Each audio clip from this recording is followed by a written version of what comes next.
بسم اللہ الرحمن الرحیم۔ الصلاۃ والسلام علیک یا رسول اللہ وعلی آلک و صحابک یا حبیب اللہ۔ زبدۃ العارفین، عمدۃ الواصلین، حضور غازی اسلام پیر محمد شاہ صاحب رحمۃ اللہ تعالی علیہ اور مفکر اسلام، مفسر قرآن، نواز حضرت ضیاء الامت جسٹس پیر محمد کرم شاہ الازہری رحمۃ اللہ تعالی علیہ نے تحریک پاکستان میں بے نفس نفیس حصہ لیا اور تحریک پاکستان میں ایک جاندار کردار ادا کیا۔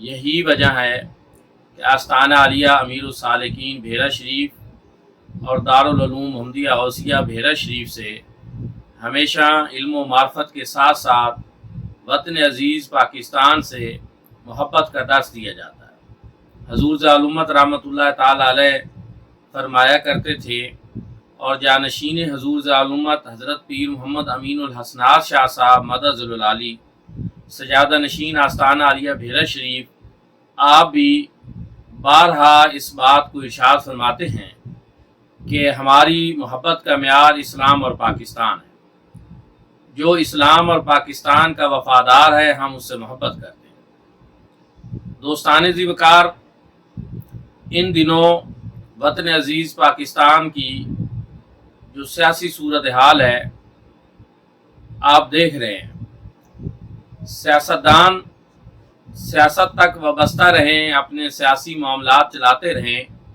تو ہمیں اس سے کوئی سروکار نہیں۔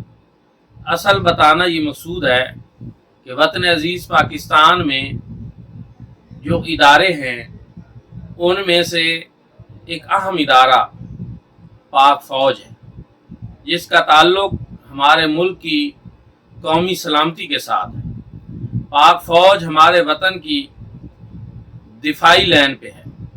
پاک فوج کی وجہ سے آج ہم رات کو چین کی نیند سوتے ہیں۔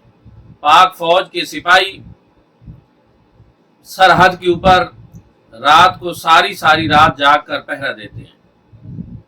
پاک فوج کا ماٹو جہاد فی سبیل اللہ ہے۔ پاک فوج عالم کفر کی آنکھوں میں کھٹکتی ہے۔ ہمارا ازلی ابدی دشمن انڈیا جو ہے وہ ہمیشہ سے پاک فوج کے خلاف رہا ہے۔ دوستان ذی وقار، ہم دیکھ رہے ہیں کہ بعض لوگوں نے جو ہمارے ملک میں ایک سیاسی صورتحال پیدا ہوئی اس کا فائدہ اٹھاتے ہوئے GHQ جناح ہاؤس جو اب کور کمانڈر ہاؤس ہے اور شہداء کی یادگاروں پر حملہ کیا۔ یہ ایک بہت بڑی جسارت اور بہت بڑا دہشت گردانہ عمل ہے جس کی جتنی بھی مذمت کی جائے کم ہے۔ آستانہ عالیہ بھیرا شریف سے جانشین حضور ضیاء الامت حضرت پیر محمد امین الحسنات شاہ صاحب مدد ذوالعالی سجادہ نشین آستانہ عالیہ بھیرا شریف، پرنسپل دارالعلوم محمدیہ غوثیہ بھیرا شریف، چانسلر الکرم انٹرنیشنل انسٹیٹیوٹ اور آپ سے جتنے وابستہ علماء کرام ہیں جن کی تعداد 20,000 سے زائد ہے اور آپ کی زیر سرپرستی چلنے والے ادارے جن میں طلباء کی تعداد 1.5 لاکھ سے زائد ہے اور لاکھوں مریدین، سب کے سب خانوادہ حضور ضیاء الامت رحمۃ اللہ تعالی علیہ کے جملہ شہزادگان، سب لوگ جو ہیں وہ اس واقعہ کی بھرپور مذمت کرتے ہیں۔ پاک فوج ہمارے ملک کے لیے ریڑھ کی ہڈی کی حیثیت رکھتی ہے اور اس کی قربانیوں کو کبھی فراموش نہیں کیا جا سکتا۔ پاک فوج پہ حملہ، پاک فوج سے وابستہ بلڈنگز، عمارات اور یادگاریں جو شہداء کی یادگاریں ہیں ان پہ حملہ، یہ قومی سلامتی پہ حملہ ہے۔ اور میں یہ سمجھتا ہوں کہ اس موقع پہ ہم سب لوگ جو آستانہ عالیہ بھیرا شریف کے غلام ہیں، جانشین حضور ضیاء الامت حضرت پیر محمد امین الحسنات شاہ صاحب دامت برکاتہم القدسیہ کہ ایک اشارہ ابرو پہ وطن عزیز کے لیے ہر طرح کی قربانی دینے کے لیے تیار ہیں، پاک فوج کے ساتھ ہیں، وطن عزیز کے ساتھ ہیں اور اس کی بقا اور سلامتی کے لیے اور اس کے استحکام کے لیے دعا گو بھی ہیں عملی میدان میں بھی۔ میں یہاں یہ بھی کہوں گا کہ سیاسی قائدین کو چاہیے کہ وہ اپنے ورکرز کی تربیت کریں، اپنے معاملات سیاسی اکھاڑے تک محدود رکھیں، اپنے سیاسی معاملات کو ضرور آگے چلائیں، لیکن ملک دشمن عناصر، اسلام دشمن قوتیں، پاکستان دشمن قوتیں جو ہمیشہ سے پاک فوج کے خلاف برسر پیکار رہی ہیں، اس لیے کہ ان کے ناپاک عزائم میں سب سے بڑی رکاوٹ ہماری پاک فوج ہے۔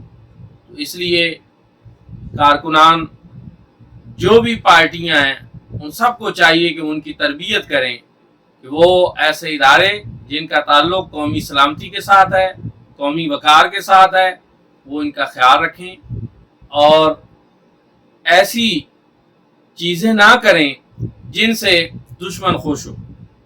مثلاً آپ دیکھ لیں کہ جب یہ واقعہ ہوا ہے اس وقت انڈیا میں جو ہمارا ازلی ابدی دشمن ہے وہاں کتنی خوشیاں منائی گئی، اس کے میڈیا کی خوشی بڑی دیدنی تھی، وہاں کے فوجی افیسران کی خوشی بڑی دیدنی تھی۔ تو ہر وہ قدم جس سے دشمن خوش ہو اس کا مطلب ہے کہ وہ قدم درست نہیں ہے۔ ہم سب اس موقع پہ پوری طرح اپنی پاک فوج کے ساتھ اظہار یکجہتی کرتے ہیں، پاک فوج کے ساتھ کھڑے ہیں، پاکستان کے ساتھ کھڑے ہیں، اور اس سلسلہ میں آستانہ عالیہ امیر السالکین سے جو بھی ہمیں حکم ملے گا، جو بھی ہمیں ارشاد ہوگا، ہم اس کی تعمیل انشاءاللہ بجا لائیں گے، اور جو ہمیں نعرہ دیا گیا ہے وہاں سے ہم ہمیشہ وہ نعرہ لگاتے رہیں گے کہ سدا سلامت پاکستان، تا قیامت پاکستان، پاک فوج زندہ باد، آستانہ عالیہ بھیرہ شریف پائندہ باد۔